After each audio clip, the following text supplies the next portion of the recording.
اعوذ باللہ من الشیطان الرجیم وَإِذَا جَاءَكَ الَّذِينَ يُؤْمِنُونَ بِآيَاتِنَا فَقُلْ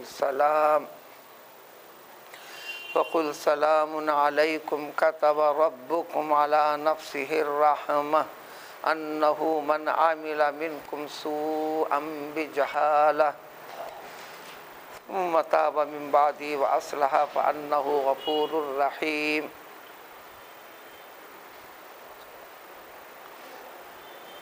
اگر تمہارے پاس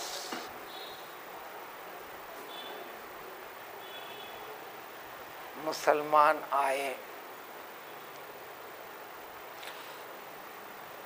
ہر لفظ کا ترجمہ یہ ہے، اگر آپ کے پاس وہ لوگ جو ہمارے تمام آیتوں پر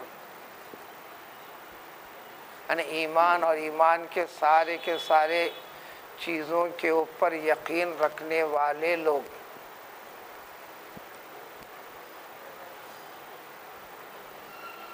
یعنی اللہ کی توحید کا اقرار کر ایمان لا کر ایمان کے تقاضوں کی تعمیل و تکمیل کا پورا یقین رکھتے ہوں، یہ فرائض ہیں، یہ ہمارے ذمے ہے، یہ چیزیں منع کیے گئے ہیں، اس سے رکنا اسلام کا حکم ہے، ہم اس کو مانتے ہیں، یقین رکھتے ہیں، مرنے کے بعد اٹھائے جانے کا ہے، اپنے رب کے پاس حاضر ہوتے ہیں، حساب و کتاب ہوگا، پورے اسلام کی تفسیر آئے گی اس میں، پورے اسلام کی تفسیر اس میں گزرے گی۔ ایسے لوگ تمہارے پاس آئیں۔ مزید جس وقت آیت شریفہ نازل ہوئی تھی اس وقت تو خطاب تھا راست طور پر پیغمبر صلی اللہ علیہ وآلہ وسلم سے، اسی لیے اذا جاءک کے لفظ ہیں، اے پیغمبر محمد صلی اللہ علیہ وسلم آپ کے پاس ایسے لوگ آئیں۔ کیوں آئیں؟ صحابہ تو آتے تھے، رہتے تھے۔ زندگی میں غلطیاں اور کوتاہیاں ہو جانے کی وجہ سے اس کا حل طلب کرنے کے لیے، زندگی کے الجھنوں سے نکلنے کے لیے، آخرت کے پریشانیوں سے بچنے کا حل ڈھونڈنے تلاش کرنے کے لیے، اور اپنا مستقبل اپنے بد عملی کی وجہ سے کیا ہوگا اس کا خوف رکھ کر جاننے معلوم کرنے کے لیے، اس آیت کے پیچھے واقعات صحابہ کرام رضوان اللہ تعالی علیہم اجمعین کے وقت نبی کریم صلی اللہ علیہ وسلم کے روبرو یہ مسائل لے کر ایسے چند چیزیں ہوئی تھیں،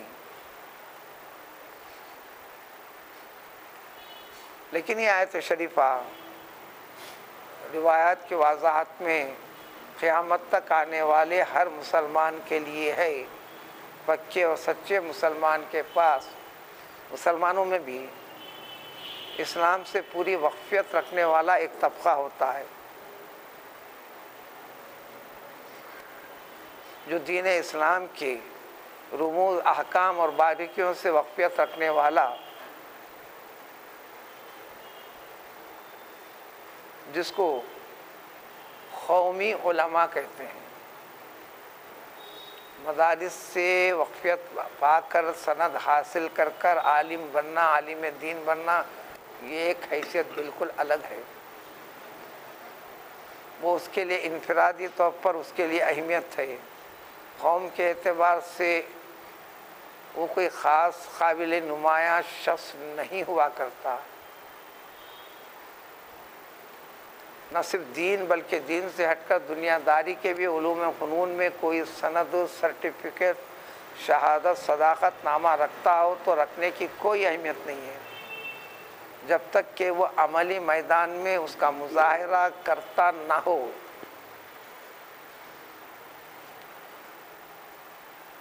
قوم کو اس سے استفادہ ہوتا جب تک فائدہ یا استفادہ نہ ہوتا ہو، اب درمیان میں واسطے اس کا جانا یا اس کا آنا یا اس میں مسائل کو حل کرنا یا جانے کے لیے کرایہ لگانا وہ کرنا، یہ کوئی قابل حساب والی چیزیں نہیں ہیں، وہ ضمنی چیزیں ہیں۔ تو اب اس پیشے کے حد تک وہ نمایاں شخص مانا جاتا ہے۔ ایسے لوگوں سے خطاب ہے کہ دوسرا طبقہ جو ضرورت مند ہوتا ہے ان کے پاس پہنچنے کے لیے، حل تلاش کرنے کے لیے۔ اب یہ روحانی اور دینی ایمانی نقطۂ نظر سے جو بیماریاں ہیں، گناہوں کی، آفتوں کی، فلاں فلاں، جو انسان غفلت میں کرتا ہے، نادانی میں کرتا ہے، بھلے آمدن بھی کیا ہو لیکن توفیق و خداوندی ہو گئی اس کو۔ اتنی سب وضاحت سے پہلے ایک چھوٹی سی روایت جو اس آیت کے نزول سے پہلے جو واقعہ ہوا تھا، ایک اعرابی، آج کے ہم اصطلاح میں کہیں گے ایک غیر شہری، مدینے کا رہنے والا نہیں تھا، طرف اکناف دیہات کا، اس کو اپنی زندگی کے کوتاہیوں کے اوپر افسوس ہوا، پیغمبر علیہ الصلوۃ والسلام کے پاس آیا، آ کر کہنے لگا میں تو تباہ ہو گیا، برباد ہو گیا ہوں، گناہوں کی وجہ سے۔ کیا گناہ تھے ظاہر کرنے کی ضرورت بھی نہیں، نہ رسول اکرم صلی اللہ علیہ وسلم نے دریافت بھی نہیں کیا، اور نہ اس نے تفصیل بتائی، جو بھی تھا تو تھا۔ اور یہ ایک اصول بھی ہے، گناہ کو کسی کے سامنے اعتراف نہیں کرنا، ذکر نہیں کرنا۔ گناہگار ہوں کہیے، بیچ میں گناہ ہوئے ہیں کہیے، میں نے فلاں گناہ ایسا کیا، اس طریقے سے کیا۔ جب تک آپ گناہگار ہیں، گناہ ہوئے ہیں، گناہگار ہیں،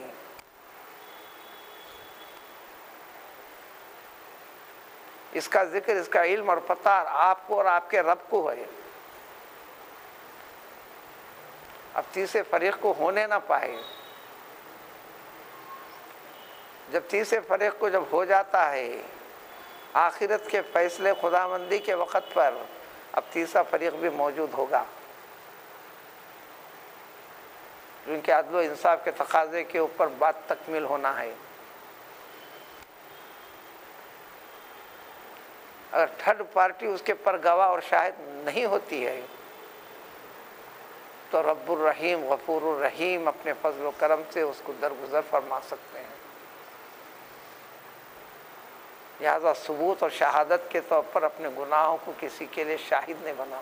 ہاں گناہ ہوئے ہیں، فلاں ہیں، فلاں ہیں، کہنا ہے چھوٹے بھی ہوئے ہیں، بڑے بھی ہوئے ہیں، وہ الگ بات ہے۔ یہاں اسی قسم کا شخص آ کر کہا تھا، ظاہر گناہ کس قسم کے ہوئے ہوں گا جس کے اوپر یہ کہہ رہا تھا میں تو برباد ہو گیا، برباد ہو گیا، برباد ہو گیا۔ کیا نکلنے کی کوئی شکل ہے گناہوں سے؟ یعنی عاقبت کا، آخرت کا خوف اس کے اوپر طاری ہوا اپنے بد عملیوں کی وجہ سے۔ وہ کیا کیا بد عملیاں تھی جو تھی سو تھی۔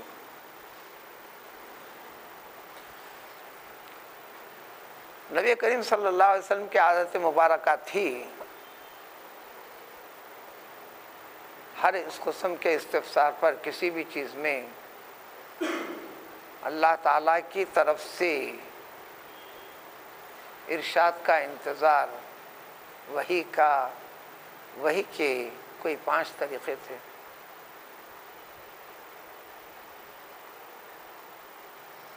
ہر وحی کے لیے فرشتے کا آنا ضروری ہوتا نہیں تھا۔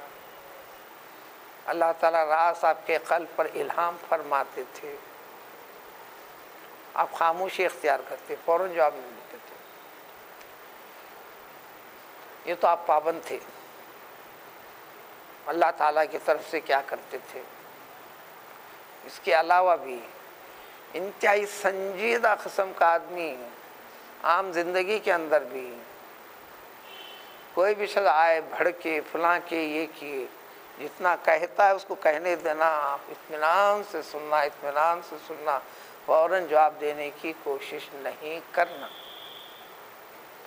اس دوران میں اس کی پوری بات سننے میں آئے گی، اسی دوران میں اس کا جواب بھی آپ کے دماغ کے اندر دھیرے دھیرے آہستہ پورے استحکام مضبوط کے ساتھ قائم ہونے لگے گا۔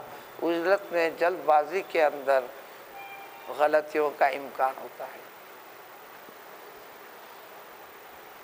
یہ انتہائی سنجیدہ سمجھدار شخص اور کامیاب زندگی گزارنے والے لوگ دعا کرتے ہیں، عجلت نہیں کرتے۔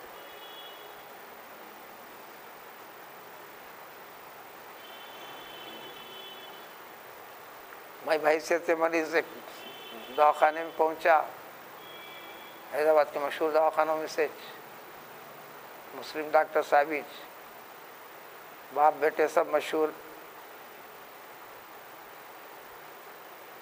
ان کے فرزند وہ بھی مشہور، والد بھی اسی اس میں۔ ایک کیس کے سلسلے میں ان کے فرزند بڑی اجلت سے کام لے رہے تھے مریض کے لیے۔ اسی دوران میں ایک چیز کے مشورے کے لیے والد کے پاس پہنچے۔ جب میں اپنی تشخیص کے لیے ان کے والد صاحب کے پاس بیٹھا ہوا تھا، فوراً ان کو رکا کے سمجھائے، تم اس قدر اجلت بازی سے کام لے رہے ہو، یہ ٹھیک نہیں۔ نہیں، وہ بڑا بے چین ہے۔ ہاں ہونے دو آپ، اطمینان سے آہستہ، بھاگ دوڑ مت کرو، جلدی جلدی اطمینان سے چلو۔ اور کیا حکمت میں نہیں جانتا، یہ راز ڈاکٹر کی زبان سے میں سنا۔ وہ خود تشخیص کرنے میں آگے پیچھے ہو رہے تھے، اسی نتیجے میں ادھر سے وہاں تک دوڑ کر بھی آئے تھے۔ انہوں نے تاکید کی کہ ایسا اجلت نہیں کرنا، اطمینان سے فیصلہ لو، جلدی مت کرو، وغیرہ وغیرہ۔ لیکن یہاں پر تفصیل سے متعلق حکم خداوندی سے تو حضور صلی اللہ علیہ وسلم نے فرمایا، اب وہ لوٹنے بھی لگا تھا، فوراً جواب نہ ملنے پر پھر آیت شریفہ نازل ہوئی۔ ایک واقعہ یہ ہوا، اور ایک واقعہ تو تنہا شخص آیا تھا، چند لوگ آئے تھے، ایسا ہوا تھا۔ اس کے بعد حضور صلی اللہ علیہ وسلم نے فرمایا، اچھا یہ کہے، اللہم مغفرتک اوسع من ذنوبی ورحمتک ارجع عندی من علمی۔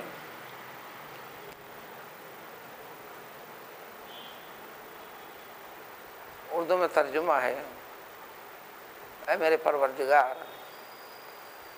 آپ کی جانب سے ملنے والی مغفرت، کیونکہ آپ غفور ہیں، میرے گناہوں کے مقابلے بہت بہت وسیع ہے، بہت بڑی رحمت والے ہیں آپ کی مغفرت کو۔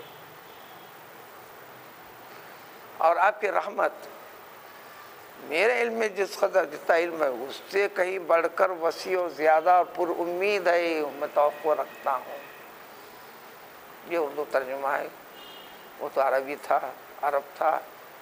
فوراً اسے ایسا کہنے کے لیے فرمایا، اس نے کہا، حضور صلی اللہ علیہ وسلم نے فرمایا پھر ایک بار کہا، پھر ایک بار کہا، اس کے بعد فرمایا کھڑے ہو جا، سن لے، تیرے رب نے تیرے پورے گناہ معاف کر دیے، بخش دیے۔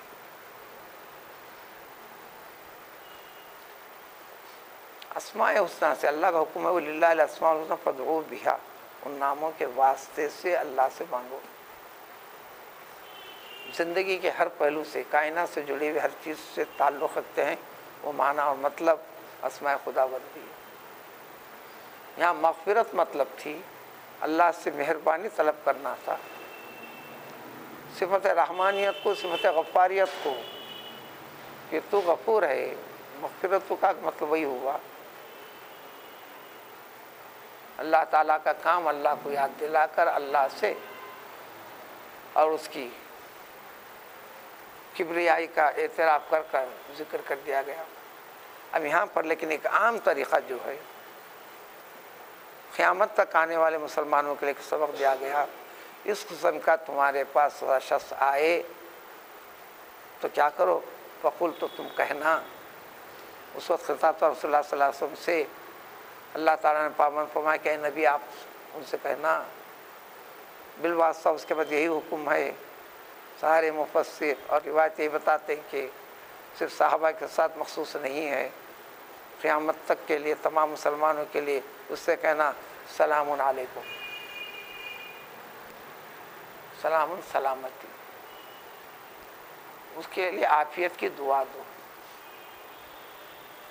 وہ مصیبت پریشانی کسی بھی قسم کی ہے تو جو سنیں گے آپ، مدد کی چیز ہے، مدد کرنا ہے کر لو، تعاون جو کر سکتے کرو، لیکن اس کو سلامتی کی دعا دو، سلام علیکم اے تسلیم علیکم۔ یہ عام سلام بھی جو ہے اس میں سلام، میں نے آپ کے لیے سلامتی کی دعا کی، یہی مطلب نکلتا ہے السلام علیکم۔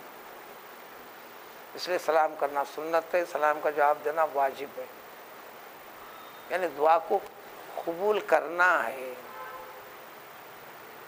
جواب نہیں دینا، دعا کو رد کرنا ہے۔ یہ انتہائی ناسمجھی والی بات ہے۔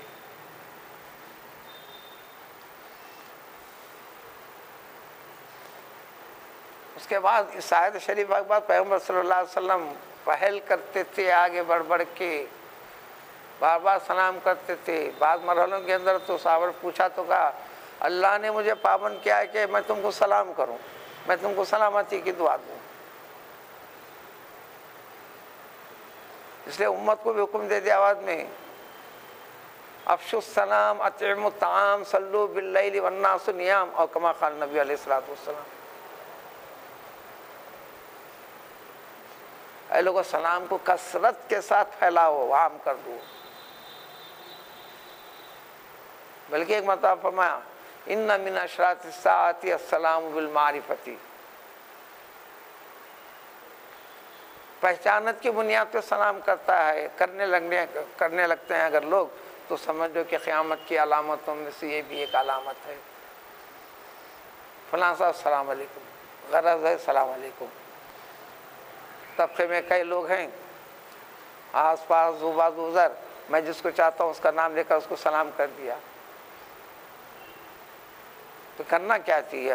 فرمایا کہ سلم علی من عرفت وعلی من لم تعرف، اور کما قال نبی علیہ الصلوۃ والسلام۔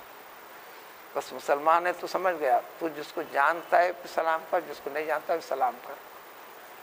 مگر ہمارے حیدرآبادی طریقے میں راستے میں سلام کرتے جواب سے پہلے منڈی پلٹا کر اس کو شناخت و پہچان کی کوشش کریں گے، کس شناخت اور پہچانت کی بنیاد پر اس نے مجھے سلام کیا، کیا میں جانتا ہوں کہ نہیں جانتا ہوں۔ کچھ سیکنڈ اور لمحوں کے لیے اسی اچنبے میں رہنے لگتا ہے۔ اطعموا الطعام، کھلاتے جاؤ، اور تمام لوگ گہری نیند لیتے رہتے ہیں، ذرا سا اٹھ کر تھوڑی سی نماز پڑھ لو۔ سورہ دہر میں تو اس کی خاص طور پر اہمیت کا بھی ذکر ہے، یطعمون الطعام علی حبہ مسکینا ویتیما واسیرا انما نطعمکم لوجہ اللہ، صرف رضائے الہی کے خاطر ہم یہ کام کرتے ہیں، اس کے ذریعے سے تمہاری تعریف لینے کے لیے، تمہاری یہ معلومات حاصل کرنے کے لیے۔ فرمائیے کیا ٹھیک تھا کھانا؟ انتظامات سے مطمئن ہے نا آپ؟ انہیں کہے گا کہنا ہے، اس کے لیے اخلاق میں ہے، لیکن دریافت کر کے معلوم کر کے پھر اطمینان حاصل کرنا، یہ کہاں سے نکلا؟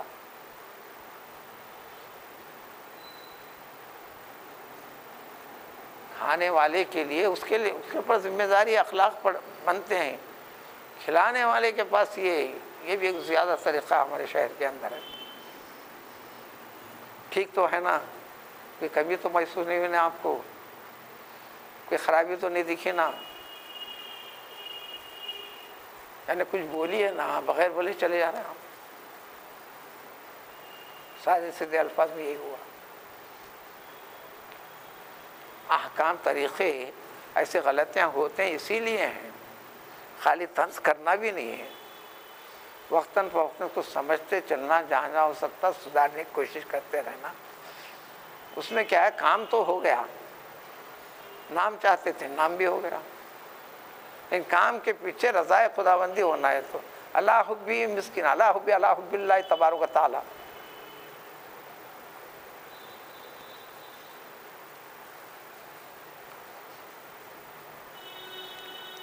تو حضور صلی اللہ علیہ وسلم سلام کرتے فرماتے اللہ نے تو مجھے حکم دیا کہ میں تم کو سلام کروں، میں تم کو سلامتی کی دعا دوں، میں تم کو سلامتی کی دعا دوں. دوسرے حدیث میں حضور صلی اللہ علیہ وسلم صلی اللہ علیہ کا فرماتے تھے. اب ہم کو چونکہ زیادہ عام آدمی کو نہیں تو ان سمجھا کیا درود پڑھے. درود نہیں، صلاۃ مانے دعا دیتے تھے. اللہ نے حکم دیا صلی علیہم ان صلاتک سکن لہم، قرآن میں سورہ توبہ میں. یہ لوگ زکوٰۃ وغیرہ کی رقم لا کر یعنی اللہ تعالیٰ کے حکم کی تعمیل میں لا کر جب جمع کرتے ہیں تو اللہ نے پابند کیا تھا، حکم دیا تھا کہ آپ ان کے اصول کر دے کہ صلی علیہم، آپ ان کو دعا دیجئے. ان صلاتک سکن لہم، جب آپ ان کے لیے دعا دیں گے تو ان کو بڑا اطمینان اور سکون بھی ہوتا ہے. اب یہ اللہ تعالیٰ کی طرف سے بتائے تھے تو انہیں قبول بھی ہوتا ہے. اور دوسروں کے لیے حکم بھی ہے ہمیشہ ہر چیز پہ دعا دینا، ہر چیز پہ دعا دینا. صلی علیہم، ان کو دعا دیجیے آپ. یہاں بھی تو یہ آ جائے تو فقل سلام علیکم، سمجھا دو کہ ان کو دعا دے دو. پھر یہ کہہ دو کتب ربکم علی نفس الرحمہ، تمہارا رب جانتے ہو تم وہ اپنے اوپر رحمت کو مہربانی کرنے کو لازم کر لیا ہے. گناہگار گناہوں کا اعتراف کر کر بارگاہ خداوندی میں اعتراف کرتا ہے، نادم ہوتا ہے اور عزم کرتا ہے اس گناہوں کی طرف نہ لوٹنے کا، تو اللہ تبارک تعالیٰ فرماتے ہیں کہ میں اس پر مہربانی کرنا اپنے اوپر لازم کر لیا ہوں. کتبہ مانے فرض، کتب علیکم الصیام، روزے تم پر فرض ہیں. کتب علیکم القصاص، قاتل کو قتل کرنے کا بدلہ اللہ نے فرض قرار دیا ہے. وَلَكُمْ فِي الْقِصَاصِ حیات، بدلہ لینے میں زندگی کا راز پنہاں ہے، ورنہ آزاد پھرتا رہے گا قاتل، ایک کی جگہ کئی قتل پر قتل کرتا چلے جائے گا. وَحِلَّ لَكُمْ، قرآن میں جگہ کتبہ فرضا. تو کتب ربکم علی نفسہ الرحمہ، اللہ تعالیٰ رحمت و مہربانی اپنے اوپر کر لیا ہے اپنے طور پر. اللہ پر کوئی چیز واجب نہیں کر سکتی، وہ اپنے فضل سے اپنے اوپر کر لیا ہے. جو بھی بندہ ایسا کرے گا اللہ تعالیٰ اس کو ضرور مہربان ہوگا اس کے اوپر، یعنی اللہ تمہارے گناہ معاف کرے گا. یہ بھی کہہ دو اس سے انہو من عمل منکم، یقیناً جو کوئی بھی تم میں سے اب عمل کرے گا سوءً برا، یعنی گناہ ہوگا، بجہالت نادانی میں. عالم کی ضد ہے جاہل، جہل کے معنی ناواقف، نادان، ناواقف، نادان، یعنی عمدن نہیں، گناہ سمجھتا ہے یہ گناہ ہے، فلاں ایسا ہوتا ہے پھر بھی کرتا ہے، بھائی ایک الگ چیز ہے. لیکن اس کے لیے بھی معافی ہے موت سے پہلے تک. تو غفلت میں، نادانی میں، فلاں میں، اسی آیت شریفہ کے تحت حضور صلی اللہ علیہ وسلم نے فرمایا بے خبری میں اگر نماز تم سے قضا ہو جائے، قضا کرنے کے عنوان سے نہیں، ہاں ٹھیک ہے وقت ہے نا ہونے تو نماز میں بعد میں پڑھوں گا نا، یہ گناہ کا درجہ بڑھ جاتا. اہمیت دینا ہے. ہاں ہونے دو نماز، ہم دونوں جا رہے ہیں نا، جا کر پھر ایک جماعت بنا کر پڑھ لیں گے، یہ اجازت نہیں. ہم احناف کے پاس تو انتہائی سختی، مسجد کی بے حرمتی، جماعت کا اہتمام نہ کرنا، محلے والوں کے لیے محلے کی مسجد میں نماز کے اوقات میں حاضر نہ ہو کر دوبارہ چند لوگ بھی جمع ہو کر جماعت کرنا، اس کی اجازت ہم نہیں دیتے اس کی۔ غیر محلے والا گزرتا ہوا ہے تو جمع ہو گیا تو وہ جماعت کر لے سکتا ہے، ہاں اس کی جماعت ہو رہی ہے، مقام شخص اس وقت اتفاق سے حاضر ہوا ہے، وہ اس میں شریک ہو سکتا ہے، ورنہ جماعت جو شریعت نے مقرر فرمائی ہے اس کی توہین ہے، اہمیت ہے، اس کے اہمیت ہے کہ اس کو اہمیت دینا۔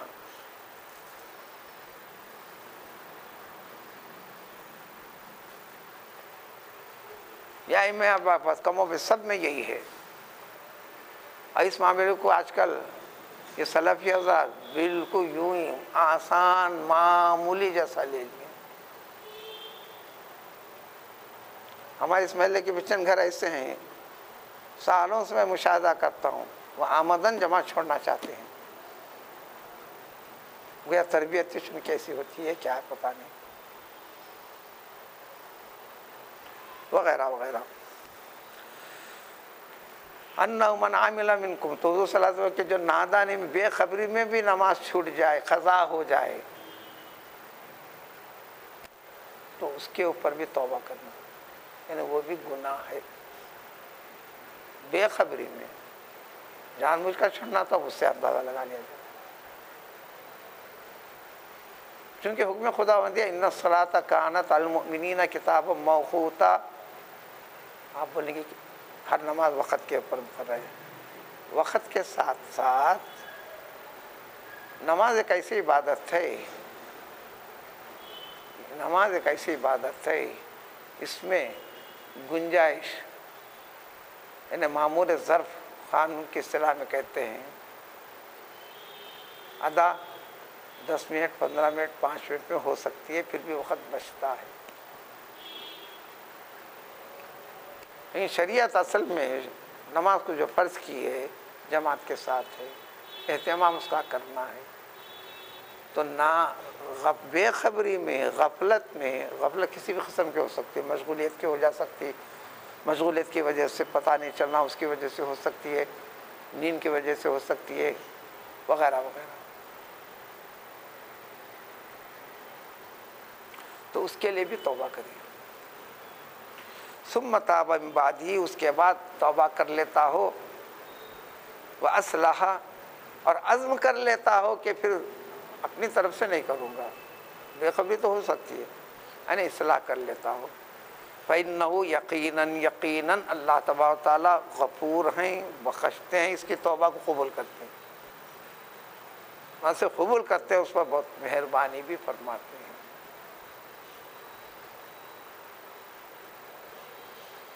حدیث شریف میں ہے کہ توبہ کرنے کے طریقے بھی بتائے ہیں، احادیث میں بہت سی وضاحتیں ہیں۔ جب توبہ کرنا ہے، وضو کر کر 2 رکعت کھڑے ہو کر پڑھنا، کھڑے رہ کر پڑھنے کی تاکید اس لیے کر رہی ہے، نفل نماز کے لیے آپ کو اجازت ہے، چاہے تو بیٹھ کے پڑھ سکتے ہیں، لیکن اس کے لیے کھڑے رہ کر پڑھو۔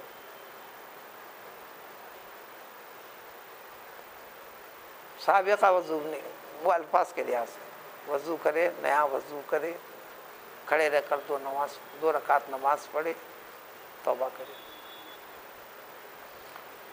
لیکن اہل اللہ کے پاس طریقہ ذرا اور سخت ہے، یہ اہل اللہ کا اپنا اپنا تجربہ ہے، جس کو ہم معمولی سمجھ کے چلتے ہیں۔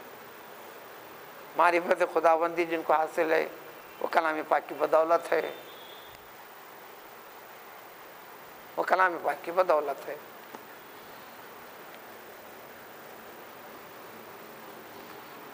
ان کے پاس توبہ ہے کہ غسل کرے، کپڑے اچھے صاف پہنے، ہفتہ بھر بھی صاف کپڑے رہتے ہیں، توبہ کے لیے صاف کپڑے، جیسا جمعے کے لیے جیسا دھلا ہوا کپڑا پہنتے ہیں آپ ایسا کرتے ہیں، توبہ کا اہتمام کرنے کے لیے ان کا اپنا طریقہ۔ آپ کو سادے سیدھے الفاظ میں حدیث میں 2 رکعت نماز پڑھ توبہ کر، ان کے پاس ہے کہ غسل بھی کرے، وضو کو غسل کرے، اچھے کپڑے پہنے، نماز پڑھے، توبہ کرے۔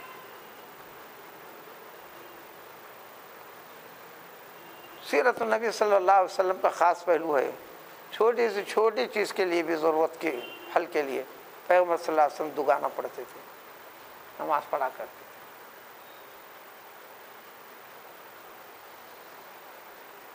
تو اس لیے افضل الاعمال ہے، جو بندے کو اللہ سے قریب کروانے والی چیز نماز ہے۔ فَإِنَّهُ غَفُورٌ الرحیم، یہ وضاحت کر دی۔ دیکھو آپس میں رہنے اور اپنے زندگی میں کوتاہیوں، غلطیوں، کمزوریوں سے جو چیزیں ہوتے ہیں اس کو بھی کا حل کے لیے بھی اللہ تعالیٰ نے طریقے بتا دیے، اور اللہ تعالیٰ کے رحیم و کریم ہونے کی صفت بھی وضاحت کر دی۔ تو اس کے بارے میں فرماتے ہیں وَكَذَلِكَ نُفَصِّلُ الْآيَاتِ، دیکھو کس طریقے سے ہم کذالکہ کا ترجمہ کرتے ہیں اسی طرح، لیکن لفظ کی اوریجنلٹی صرف ذالکہ ہے، کاف ایکسٹرا ہوتا ہے۔ جس چیز کو ایکسٹرا لیتے ہیں اس کے اندر زیادہ زور اور فورس دینے کے لیے ہم اس کو قاعدے کی زبان میں کرتے ہیں تاکید کے لیے۔ دیکھو اسی طرح سے، اسی لیے ترجمے بھی اسی طرح سے یہ چیز مفصل الآیاتی، تمام احکام کو تفصیل کے ساتھ فصل فصل کر کے الگ الگ کر کے ہم بیان کرتے چلے ہیں۔ کیوں؟ تاکہ سبیل المجرمین کا طریقہ بھی واضح ہو جائے، ہدایت کیا چیز ہے، ضلالت کیا چیز ہے، نیکی کیا چیز ہے، برائی چیز ہے، پورے پہلو کھل کے سامنے آ جائیں۔ مجرم گناہگار گناہوں کا طریقہ بھی کیا ہوتا ہے، کھل کے سامنے آ جائے تمہارے پاس۔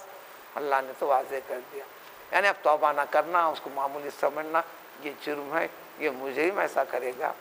نیک اور صالح اس طریقے کو سمجھے گا، اللہ تعالیٰ کو غفور، رحیم، ستار، کریم یہ پا کر اس کی بارگاہ میں رجوع ہوگا، توبہ کرے گا، ارادہ کرے گا کہ اپنی طرف سے غفلت میں آمدن نہیں کروں گا۔ اللہ تبارک تعالیٰ استقامت کی اس کو توفیق دیں گے۔ پھر اگلی آیاتوں سے ایک دوسرا مضمون توحید سے متعلق تفصیلات میں۔ سبحان اللہ۔